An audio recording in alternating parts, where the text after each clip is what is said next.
secara berjamaah, yang mana keutamaan salat subuh secara berjamaah ini sangat luar biasa. Tidak hanya kita mendapatkan pahala 27 derajat, tidak hanya setiap langkah yang kita gerakkan dari tempat tinggal kita menuju ke rumah Allah ini disebutkan dalam hadis Rasulullah SAW, satu langkah diangkat derajat kita dan satu langkah diampuni dosa-dosa kita. Bahkan orang-orang yang melaksanakan salat subuh secara berjamaah, kata Rasulullah SAW, fahuwa fi dhimmatillah, maka dia di dalam jaminan Allah Subhanahu wa Ta'ala. Jadi kalau Allah sudah jamin kehidupan kita, insya Allah sudah aman kita. Dan kalau hari ini kita telah melaksanakan salat subuh secara berjamaah, lalu Allah Subhanahu wa Ta'ala takdirkan kita panjang umur hari ini, maka insya Allah Allah akan memenuhi hajat dan kebutuhan kita pada hari ini. Dan jikalau kita alhamdulillah telah melaksanakan sholat subuh secara berjamaah dan qadarullah Allah wafatkan kita pada hari ini, insya Allah Allah akan ampuni dosa-dosa dan kesalahan kita. Maka oleh karena itu jemaah yang berkata Allah Subhanahu Wa Taala, kita istiqamah untuk melaksanakan sholat subuh secara berjamaah dan sholat fardu yang lainnya dimanapun kita berada dan kita memakmurkan rumah Allah.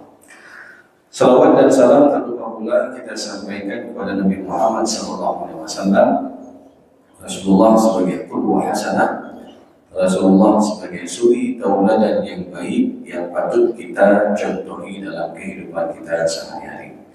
Bapak Ibu yang dimuliakan Allah Subhanahu wa Ta'ala, kembali melanjutkan kajian kita yang masih membahas seputar problematika pembagian harta warisan, hibah dan wasiat di dalam Islam, yang mana bicara tentang masalah kewarisan ini erat kaitannya dengan permasalahan perkawinan, ya.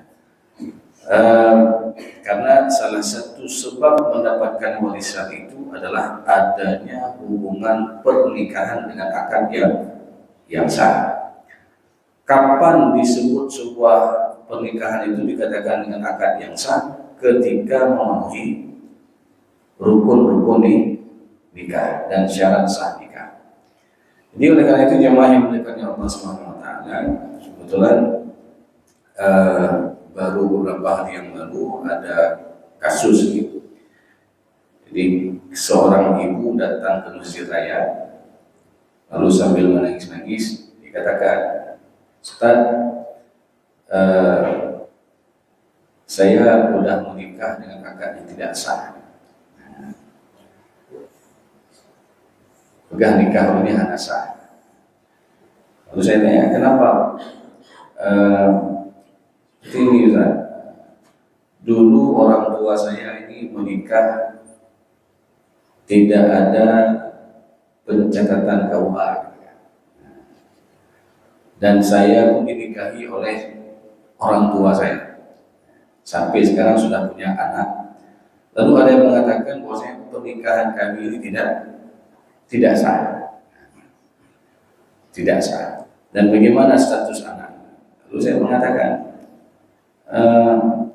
tidak sahnya kenapa? Ya karena dulu orang tua menikah nggak ada pencatatan KUA. Lalu saya tanya, apakah pencatatan KUA itu termasuk rukun nikah? Lalu ibu ini nggak tahu. Lalu saya mengatakan, rukun nikah itu ada 5. Ada calon mempelai laki-laki, calon mempelai perempuan, ada wali dari pihak perempuan, ada saksi dan ada ijab kabul. Ya. Jadi kalau 5 hal ini terpenuhi dalam sebuah akad nikah, maka dikatakan dalam hukum agama kita ataupun dalam fikih itu telah melakukan akad nikah dengan akad yang sah. Nah, kondisi hari ini secara aturan negara itu diwajibkan dilakukannya pencatatan pernikahan. Dan urgensi daripada pencatatan daripada sebuah pernikahan itu adalah untuk menjaga hak masing-masing daripada pasangan tersebut, khususnya untuk menjaga hak seorang istri. Jangan nanti misalkan seorang laki-laki ini dia bisa mengaku-ngaku saja dia belum menikah. Karena kenapa? Enggak ada pencatatan, hanya buku nikah. Ya. Mungkin di sini dia sudah menikah, nanti dia merantau keluar, nanti dia bilang lu kalau menikah. kan sah-sah saja dia bilang seperti itu karena kenapa tidak ada pencatatan. Nah, kondisi mungkin dulu ketika orang tua itu menikah, ya kita harus lihat juga kondisinya. Ya. Jangan-jangan ketika menikah orang tuanya dulu ketika masa konflik, yang mana ketika konflik waktu itu susah sekali untuk akses ke KUA misalkan, karena harus melewati beberapa pos pemeriksaan, ya, apalagi belum lagi ada terjadi ya tembak menembak antara GAM dengan TNI karena kondisi waktu itu lagi keamanan tidak stabil, sehingga yang di kampung itu dibuatlah pernikahan, ya, tanpa dihadirkannya pencatatan. Nah, lalu saya tanya lagi, jadi ibu menikah ini ada buku nikah? Ada, kan? Anak gimana? Ada akte? Ada. Berarti udah sah, ya. Karena secara, oke lah, kita lihat secara di permasalahan ini khilafiyah. Hukum negara diwajibkan untuk dilakukan pencatatan, sedangkan hukum syariat kita, ya, memang tidak disebutkan pencatatan itu sebagai rukun nikah. Tapi kondisi hari ini bahwasanya pencatatan itu diharuskan karena kenapa? Ada kemaslahatan, ya, ada kemaslahatan. Tapi bukan berarti juga dalam kondisi demikian ibu mengatakan ibu telah menikah dengan akad yang tidak sah, ya. Maka ada sebuah kaidah dalam permasalahan fikih itu apa? Hukmul hakim yurfa'ul khilaf. Jadi hukumnya hakim itu menghapus segala permasalahan khilafiyah, ya. Kondisinya ibu ini sudah ada buku nikah, sudah ada akte nikah, sudah ada kakak, berarti dianggap mereka telah menikah dengan akad yang sah, ya. Maka jemaah yang dimuliakan Allah Subhanahu wa taala, memang kalau kita lihat kondisi hari ini itu harus mau tidak mau dibuat pencatatan, baik pencatatan ketika pernikahan ataupun pencatatan ketika pisah. Nah, karena ini juga banyak kasus, ya, banyak kasus seorang suami mengucapkan kalimat talak, lalu dia tidak menguruskannya ke mahkamah, ya. Sampai-sampai mereka sudah pisah rumah, dan kondisi hari ini si suaminya ini sudah menikah lagi. Tentu menikah dengan istri yang baru ini secara siri juga. Karena kalau secara resmi harus ada izin daripada istri pertama, ya. Dan terjadi permasalahan lagi kalau suaminya meninggal dunia, ya, misalkan status suaminya sebagai pegawai. Nah, yang mendapatkan taspen siapa? Istri pertama nanti. Karena dalam pencatatan secara aturan negara mereka belum bisa, ya. Sehingga nanti udah jadi masalah lagi dengan istri yang barunya. Sehingga ini jemaah yang dimuliakan Allah SWT, ya, boleh jadi misalkan kalau dilihat suaminya ini banyak harta, nanti istri pertama tadi dia menganggap ulun hana menceri itu ulun awal. Karena kenapa?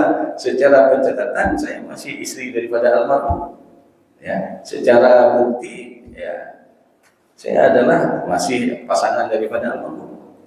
Maka dalam hal ini sering terjadi permasalahan, kecuali, ya, hal tersebut bisa dibuktikan, ya. Bisa dibuktikan misalkan dengan dipanggilnya saksi, dipanggilnya, ya, ada bukti-bukti yang menerangkan bahwasanya mereka telah bercerai sebelumnya. Nah, yang jadi masalah lagi kadang-kadang juga terjadi kasus yang namanya perceraian itu ataupun kalimat talak itu, kalau kita bawa ke mahkamah, itu talak yang terjadi di luar mahkamah itu tidak diakui. Ya, misalkan sudah ditalak di rumah, ya, kemudian kita bawa ke mahkamah, ya, maka di mahkamah itu dia nggak dianggap itu di rumah, harus diucapkan lagi di depan hakim. Nah, sehingga ini sering terjadi, ya, permasalahan juga. Maka oleh karena itu jemaah yang dimuliakan Allah Subhanahu wa taala, tentu di sana ada urgensi daripada pencatatan ya. Setiap perbuatan yang dilakukan baik dalam hal masalah perkawinan ataupun dalam hal masalah perceraian. Belum lagi kadang-kadang juga banyak kasus ada seakan-akan diabaikan nafkah istri. Misal seorang suami ini menceraikan istrinya, dia tidak menceraikan, dan juga dia tidak memberikan nafkah. Ya, maka ini ya tentu berdosa, karena di dalam syariat kita disuruh untuk muamalah bil ma'ruf. Ya, kita disuruh untuk bermuamalah secara baik. Ya. Jangan sampai kita menggantungkan pasangan ataupun istri dengan tidak menceraikannya dan juga tidak memberikan nafkah. Jadi sering-sering banyak terjadi. Dan ada juga kasus jemaah yang dimuliakan Allah Subhanahu wa taala, tentu ketika kalau sudah terjadi perceraian dalam hal memberikan hak asuh anak, ya, ataupun dikenal dalam istilah fikih itu adalah masalah hadanah. Ya. Jadi ada 3 hari yang lalu, ya, seseorang menelpon saya, dia ingin mengajukan gugatan ya, terkait hak ataupun nafkah daripada anak. Kebetulan pasangan ini sudah sudah bercerai. Ketika bercerai, ada salah satu putusan hakim yang menetapkan bahwasanya seorang suami ini, si ayah ini, tetap wajib memberikan nafkah kepada anak. Tapi apa yang terjadi? Ya, setelah beberapa bulan bercerai, ya, si ayahnya ini tidak mau memberikan nafkah. Jadi tidak dikasih nafkah kepada anak, padahal anaknya masih kecil. Ya. Tentu hal ini kan bertentangan dengan apa yang telah diputuskan oleh hakim. Ya. Sehingga oleh pihak istrinya ini mau dilaporkan polisi suaminya. Ya. Dia bawa ke kantor polisi. Dia bilang, Pak polisi, ini ada kasus ini, suaminya tidak mau memberikan nafkah kepada anaknya, padahal ini putusan hakim sudah ada. Lalu setelah dipelajari dari pihak kepolisian, ya di sana kasus ini ditutup, mana nggak bisa dilanjutkan karena tidak ada wewenang daripada seorang atau dari pihak kepolisian dalam masalah ini. Ya. Kecuali kalau di sana ada unsur pidana, ya. Misalkan ada aset daripada harta bersama yang dijual tanpa sepengetahuan dari pasangannya ataupun dari mantan istrinya, padahal itu adalah aset bersama, itu boleh jadi, ya. Tapi kalau ini dalam hal ini masalah memberikan nafkah, ya ini tentu tidak ada wewenang daripada pihak kepolisian. Lalu ditanya solusi sama saya, makanya saya mengatakan nyoh ada solusi, ya. Kecuali ada diberikan sanksi, ya. Kalau aturan ataupun putusan mahkamah ini tidak dijalankan, maka misalkan suaminya ini diberikan denda dan sebagainya. Nah ini yang belum ada jemaah yang dimuliakan Allah Subhanahu wa taala. Setahu saya ini belum ada. Tapi kalau di Malaysia itu sudah ada tim pengawas, ya, untuk menjalankan putusan daripada hakim tersebut. Jadi kalau suaminya tidak mau kasih nafkah, maka di sana ada diberikan sanksi atau apalah. Ya, jadi ada tim pengawasnya, ya, sehingga hak anak pun bisa terpenuhi. Ya, apalagi ini anak ini masih kecil. Karena ya yang namanya orang tua itu salah satu kewajibannya adalah untuk memberikan nafkah, walaupun dengan pasangannya itu sudah bercerai, tapi yang namanya anak itu dia nggak akan putus, ya, nasabnya itu nggak akan putus. Bahkan seorang anak ini kalau ayahnya meninggal dia dapat warisan, kalau ibunya meninggal dia juga dapat warisan, walaupun antara ayah dan ibunya sudah berpisah, ya. Tapi sekali lagi yang namanya nasab itu tidak akan putus kecuali kalau anak tersebut sudah murtad, ya, ataupun keluar daripada agama Islam. Ya. Jadi kalau anak ini murtad, maka anak ini secara hal faraid dia tidak mendapatkannya. Walaupun nanti dalam aturan fatwa MUI disebutkan bahwasanya kalau ada sebuah keluarga yang berbeda agama, ya, lalu meninggal katakanlah orang tuanya yang muslim, anaknya ini salah satu anaknya sudah murtad, maka secara hak faraid dia tidak mendapatkannya, ya. Karena berdasarkan hadis Rasulullah SAW, la yatawaratsu ahlul millataini syatta, jadi tidak saling mewarisi orang yang berbeda agama. Tetapi anak yang murtad tadi, dia boleh mendapatkannya secara pemberian hibah ataupun wasiat, ya. Jadi dalam fatwa itu disebutkan tadi poin pertama tidak saling mewarisi orang yang berbeda agama. Poin kedua, boleh diberikan orang kepada orang yang berbeda agama secara pemberian hibah atau wasiat ataupun hadiah. Itu boleh, ya. Tapi secara hukum faraid ini tidak digunakan. Jadi ini jemaah yang dimuliakan Allah SWT, beberapa hal berkaitan dengan permasalahan kewarisan yang ada kaitannya dengan permasalahan perkawinan dan juga perceraian, ya. Dan ini sering sekali terjadi di dalam masyarakat kita, apalagi kalau di sana terjadi permasalahan perceraian yang tidak diuruskan di mahkamah. Yang kita khawatirkan itu akan terjadi, ya, salah satu tadi pengabaian hak daripada pasangannya, dan juga boleh jadi terjadi pengabaian daripada tanggung jawab seorang ayah terhadap anak. Oke, sampai di sini ada yang bertanya, kita persilakan. Ya, silakan.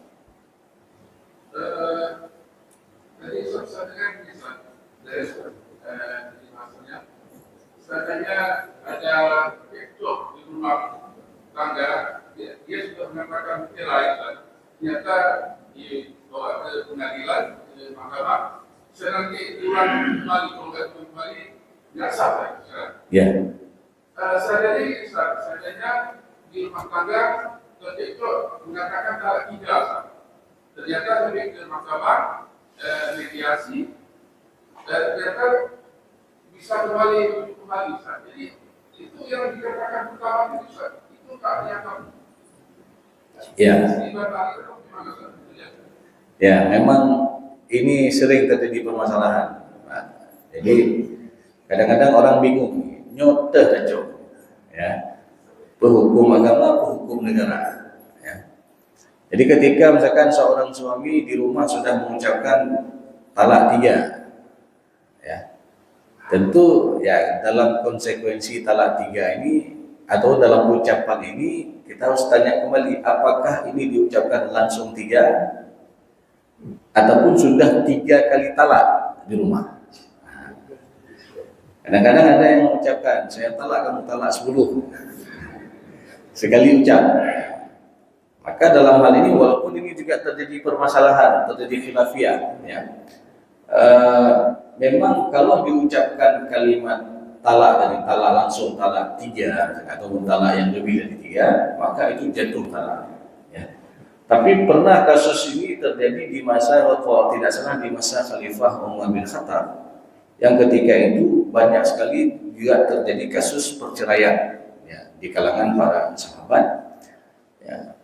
Dan ada kasus di mana nanti ada satu yang diputuskan oleh Khalifah Umar bin Khattab, bahwasanya ketika seorang mengucapkan kalimat langsung 3 tadi, bukan sekali, tapi langsung 3 tadi, itu diputuskan jatuhnya 1. Ya. Karena kenapa? Untuk menghindari yang namanya istilahnya galak ucapkan kalimatnya, kalimat talak. Karena juga Rasulullah mengatakan dalam hadisnya, ada 3 hal yang seriusnya jadi, main-mainnya pun jadi. Apa itu? Nikah, talak, dan rujuk. Jadi nggak boleh juga kita bercanda dengan kalimat talak tadi kepada istri. Sehingga dalam hal ini, ya, Karena terjadi perbedaan pendapat. Ada yang mengatakan kalau langsung 3 jatuh 3, ada yang mengatakan kalau langsung 3 itu dianggap 1, ya. Maka kalau di mahkamah kita, ya, itu ketika dibawa ke kasus tersebut ke mahkamah, maka mahkamah itu tidak menganggap, ya. Sehingga ada salah satu kalau tidak salah aturannya yang menyebutkan bahwasanya talak yang terjadi di luar mahkamah itu tidak dianggap. Tapi talak yang diakui itu adalah yang diucapkan di depan hakim. Nah, makanya kalau kita lihat, apakah ini hukum negara ini bertentangan dengan syariat? Tidak. Ya, sebenarnya hukum negara ini adalah untuk melindungi hak daripada masing-masing sebuah pasangan tersebut, ya, baik suami ataupun istri. Ya. Karena barangkali ketika diucapkan itu dia dalam keadaan tidak sadar ataupun marah, ya. Marah yang kondisinya sudah mungkin nggak tahu hana tepu yang dipegang, ya. Dia marah tapi kondisinya dia sudah tidak sadar sampai dia entah apa dia ucap. Maka dalam hal ini harus diucapkan lagi di depan hakim dalam kondisi dia tenang, dalam kondisi dia sadar, ya. Nah, kalau ini dia tidak mau ucapkan di depan hakim, maka secara aturan negara kita, ya, ini belum berlaku talak. Ya. Apalagi tadi masih bisa dilakukan mediasi. Ya. Maka kembali kita kepada kaidah yang menyebutkan ataupun sebuah ayat yang menyebutkan bahwasanya ya ayyuhalladzina amanu atti'ullaha wa atti'ur rasul wa ulil amri minkum. Ya, wahai orang-orang beriman, taatilah Allah dan taatilah Rasul dan ulul amri minkum. Pemimpin. Makna pemimpin ini adalah aturan negara yang telah dibuat. Sebenarnya aturan negara itu di sana untuk melindungi kemaslahatan daripada masing-masing. Ya. Jangan kita menganggap kita pilih-pilih, ini hukum fikih, ini hukum negara, ini hukum Belanda. Tidak. Bahkan ya ada keputusan kita bagi umat Islam yang namanya aturan dalam hal permasalahan keluarga, masalah wakaf, masalah hibah, masalah warisan, ya, itu semua diatur dalam kompilasi hukum Islam KHI. Jadi KHI ini peruntukannya hanya untuk orang Islam, ya. Kalau orang non Muslim itu mereka punya hukum sendiri, hukum hukum Belanda ataupun hukum negara, ya. Tapi secara khusus umat Islam ini ada aturan khusus yang dibahas di sana berkaitan masalah perceraian, masalah talak, masalah hadana, ya, hak asuh anak, masalah hibah, masalah wasiat dan masalah warisan. Itu dalam kompilasi hukum Islam. Ya. Dan aturan ini yang buatnya juga melibatkan para ulama-ulama kita dulu. Ya, para ulama-ulama kita dulu dilibatkan juga. Walaupun kalau kita lihat kadang-kadang kasus-kasus yang terjadi di mahkamah ini pengetahuan orang awam saja menganggap ini hanya sesuai. Contohnya seperti ini. Dalam masalah pewarisan, boleh enggak ataupun ada dalam satu putusan mahkamah di sana disebutkan bahwasanya anak perempuan itu bisa menghalangi wali. Diwawancara anak perempuan bisa menghalangi. Jadi kalau kita contohkan di sini kasus misalkan ada seorang meninggal dunia, ya. Ada si mayitnya, ya. Kemudian dia punya anak perempuan, ya. Ada anak perempuan 2 orang, ya. Di sana ada istrinya dan almarhum punya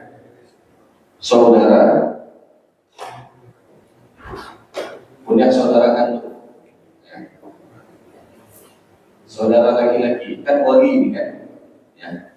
Jadi secara hak di sana ada hak istri bisa 1/8. Ya.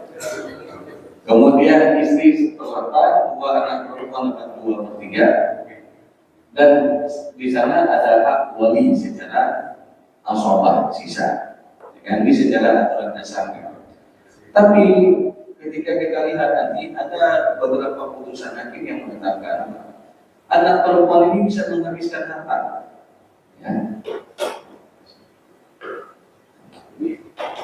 Ya, ini ada istri, ya. Di sini almarhum ada suami. Almarhum punya 2 orang anak, perempuan 2 orang, dan almarhum punya saudara laki-laki kandung ataupun wali. Ya. Nah, hak istri kan seperlapan karena almarhum ada keturunan. Untuk 2 orang anak perempuan mereka dapat bagian 2/3, ya. Ataupun hampir kurang lebih 66% itu diberikan untuk 2 orang anak perempuan. Sedangkan semua laki-laki ini tidak dapat asabah ataupun sisa setelah diambil untuk istri dan untuk 2 orang anak perempuan. Nah, kita menyebutkan tadi bahwasanya dalam kondisi tertentu hakim bisa menetapkan, ya, si anak perempuan ini bisa menghabiskan harta karena kemaslahatan. Ya. Lalu kadang-kadang ada orang mengatakannya kibar hakimnya ini kayak begitu hukum ganda. Padahal di sana juga ada pendapat sahabat, ya. Karena para sahabat waktu itu menetapkan khilafiyah dalam permasalahan kalimat al-walad. Apakah kalimat walad ini menunjukkan khusus untuk anak laki-laki ataupun laki-laki dan perempuan? Ya.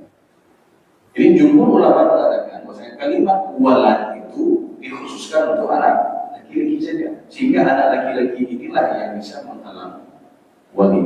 Ya. Tapi nanti ada pendapat salah seorang sahabat kalau tidak salah Ibnu Abbas yang menyebutkan bahwasanya yang namanya kalimat walad itu bukan hanya dikhususkan pada laki-laki, tapi juga anak perempuan. Sehingga dalam kasus tertentu anak perempuan ini bisa menghalangi wali. Walaupun pendapat ini lemah, ya, walaupun ini pendapat lemah, karena bertentangan dengan pendapat jumhur, tapi ini juga menjadi sebuah pertimbangan hakim dalam memutuskan sebuah putusan. Nah, boleh jadi misalkan yang walinya yang diundi pihaknya atau menang kamu nikah ke dengan wali. Ini juga ataupun misalkan walinya ini dianggap tidak bertanggung jawab. Yang pernah ada kasus yang terjadi juga di daerah Ketapang sini. Ya, jadi seorang suami meninggal dunia, meninggalkan seorang istri, ya, sama kasusnya seperti ini, tapi ada 1 anak perempuan saja. Ya. Anak perempuan 1 orang masih kecil. Ya. Anak perempuannya 1 orang masih kecil. Kemudian ada wali dari kampung. Jadi setelah hari ketiga, ya, datang wali dari kampung. Ya, dia temui istri daripada almarhum. Dia bilang, "Tahak kamu wali." Sedangkan kondisi mereka termasuk keluarga yang boleh kita katakan kurang mampu. Karena istrinya pun sehari-hari dia nyuci di rumah tetangga, dia gosok di rumah tetangga, ya. Dan harta yang ditinggalkan banyak, ada 1 rumah dan 1 petak tanah sawah yang ada di kampung. Jadi waktu itu datang wali, dia minta, lalu istrinya dalam kondisi dia sudah terpukul, yang pertama meninggal suami, kemudian yang kedua datang wali minta hak. Nah, waktu itu istrinya mengatakan, "Cip, cuma tak merumput lain itu ibu dengan Pak Kecil." Dengan duduklah ya, mereka semua. Ketika duduk itu, salah seorang teguh ilmu itu mengatakan apa? "Jin kamu jual umroh selaku wali, tapi dengan catatan nyok anak yatim itu nafkahi dengan umroh sini." Saya ada kepedulian wali untuk menafkahi anak yatim. Ya. Karena secara pembagian warisan, kalau kita hitung-hitung, ya, istri dapat bagian 1/8, anak perempuan ini dapat bagian 1/2 karena dia 1 orang, sisa untuk wali. Jadi kalau kita selesaikan ada harta 800 juta, ya, berarti 1/8, istri cuma dapat 1/8. Berapa dia dapat? 100 juta. Istri dapat 100 juta. Anak perempuannya satu orang dia dapat setengah dari 800, berarti berapa? 400 juta dia. Nah, sisa berapa? Nah, 300 untuk wali. Ya. Berarti siapa banyak bagian wali dengan istri? Gak ada bagian wali kan? Maka sebenarnya di sana juga ada tanggung jawab seorang wali untuk menjaga anak ini. Nah, waktu itu dibuat hitam atas putih oleh pihak kecil atau ibu, ya, agar wali ini ikut juga menafkahi anak yatim ini. Tapi apa yang terjadi? Ketika sudah disodorkan kita atas putih tersebut, perjanjian bahwasanya wali ini akan menafkahi anak ini, pihak wali tidak mau tanda tangan. Sehingga ini menunjukkan bahwasanya wali ini ingin ambil haknya saja, tapi tidak melakukan kewajibannya sebagai seorang wali. Nah, sampai dari pihak yang potong katakan jadinya menuntut hak tanda tangan, kamu anti zina kamu karena kamu nakasi menjaga yatim warga kamu. Nah, ya. Jadi ini zamannya mereka yang Allah SWT. Makanya juga di sana ada dilihat dari sisi kemaslahatan. Ya. Makanya seorang hakim itu tentu dalam memutuskan sebuah putusan dia harus bijak dengan melihat permasalahan secara keseluruhan. Ya. Jadi bukan berarti langsung kita mengatakan itu hakimnya hukum dan saat ini kita bisa menghabiskan data. Jadi kita lihat dulu kasusnya secara menyeluruh, ya. Yang langsung kita vonis orang dan lain sebagainya. Ya. Jadi ini juga termasuk permasalahan di sana, ada permasalahan istihadi dalam permasalahan kewarisan. Karena juga banyak kasus-kasus kewarisan ini yang dihasilkan dari istihad para ulama. Ya. Contoh kasus juga yang terbaru dalam permasalahan ini menjadi sebuah pertanyaan, apakah keturunan dari anak perempuan itu juga dapat hak warisan? Kan yang kita tahu yang dapat itu misalkan ini adalah ada almarhum, ada si mayit, ya. Lalu sini ada anak laki-laki, ada anak perempuan. Secara aturan pendapat jumhur ulama bahwasanya yang dapat hak itu adalah ada di pihak cucu laki-laki ataupun cucu perempuan dari pihak laki-laki saja.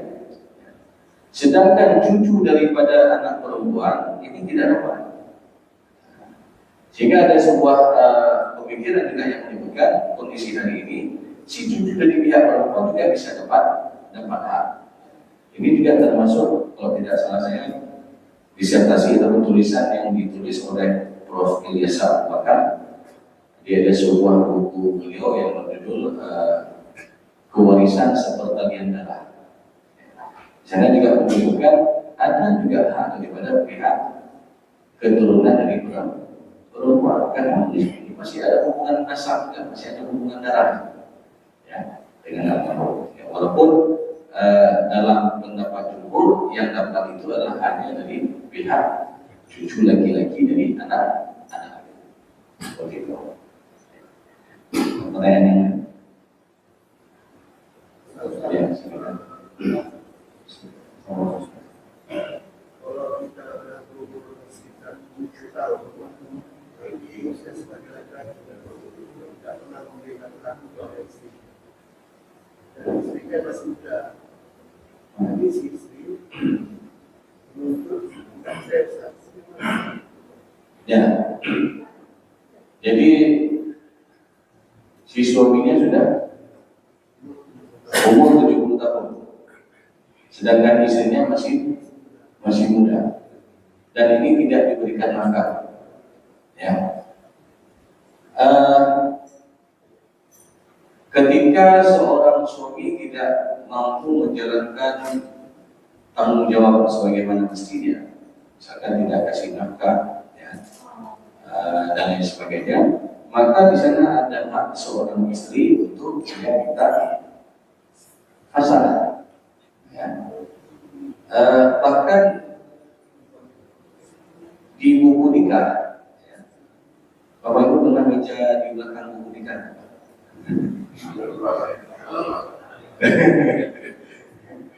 Dibuka-buka lagi. Ya. dibuka kitab. Itu di belakangnya itu bahkan ada sila taklid, ya. Kalau ini disepakati, ya.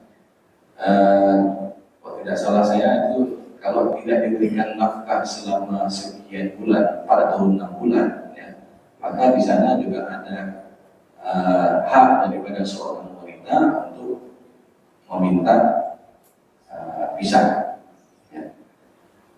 Dalam keadaan normal, maksudnya bukan dalam keadaan sakit, ya. Saya dalam keadaan normal memang tidak dikasih nafkah, ya. Tapi ada juga dalam kondisi tertentu ketika ada seorang suaminya ini mungkin dalam kondisi sakit dan lain sebagainya, ya tentu dalam hal ini ya di sana juga ada tanggung jawab seorang pasangannya untuk merawat dan untuk menjaga suaminya, ya. Tapi karena tadi misalkan karena terlalu jauh perbedaan umur, ya, yang laki-lakinya ini sudah 70 tahun, yang perempuan ini 50 tahun, ya.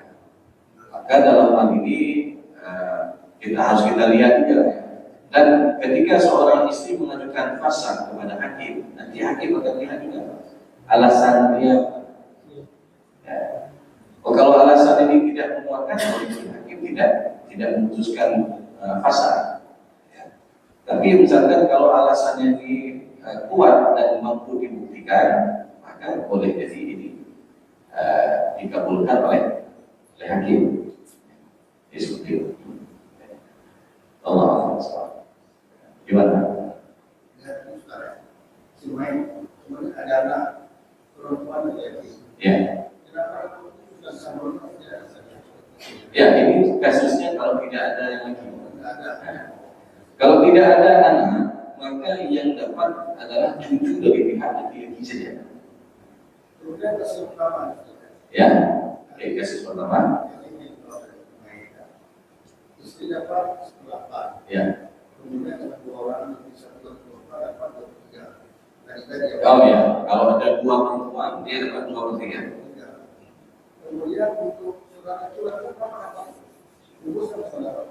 Saudara jatuh pada sama misalnya dari perempuan. Ya, kalau kita mau hitung, ya, istri dapat bagian 1/8.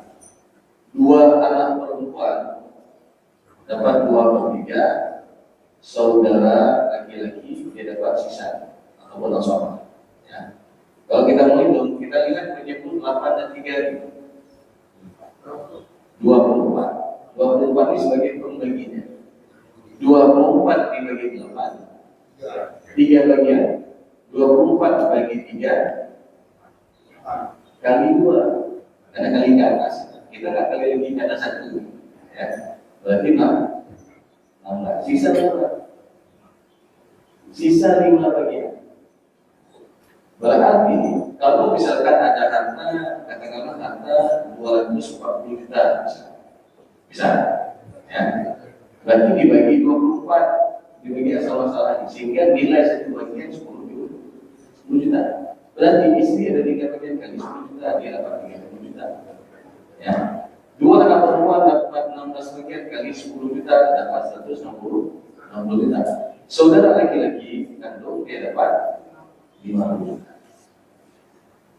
Jadi seperti ini cara cari sisa. Kalau ada 2 orang saudari kandung, ya, sehingga 2 saudari kandung dapat bagian 2/3. Nanti 160 itu dibagi 2. Jadi masing-masing dapat 80. Sisanya ya untuk wali, ya, ya. Ya, kalau kasus tertentu ini normal, kasus-kasus normal seperti ini, ya. Tapi kalau kasus tertentu boleh jadi hakim mengatakan, saya perempuan ini bisa menghabiskan harta, ya, dengan alasan tertentu, misalkan walinya tidak tanggung jawab, ataupun walinya secara muamalah tidak baik dengan keluarganya dan lain sebagainya. Maka nanti hakim bisa mengatakan anak perempuan ini bisa menghabiskan wali, atau bisa menghabiskan harta.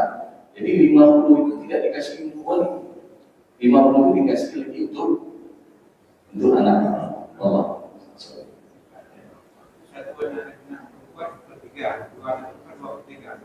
Satu anak perempuan setengah. Nah, kalau dua per tiga. Dua per tiga juga. Jadi itu disebutkan dalam surat An-Nisa ayat 11. Ya. Fa'in kunna nisa fawqas. Jadi kalau seseorang meninggal dunia meninggalkan anak perempuan 2 orang ke atas, 2, 3, misalkan 5 perempuan semua.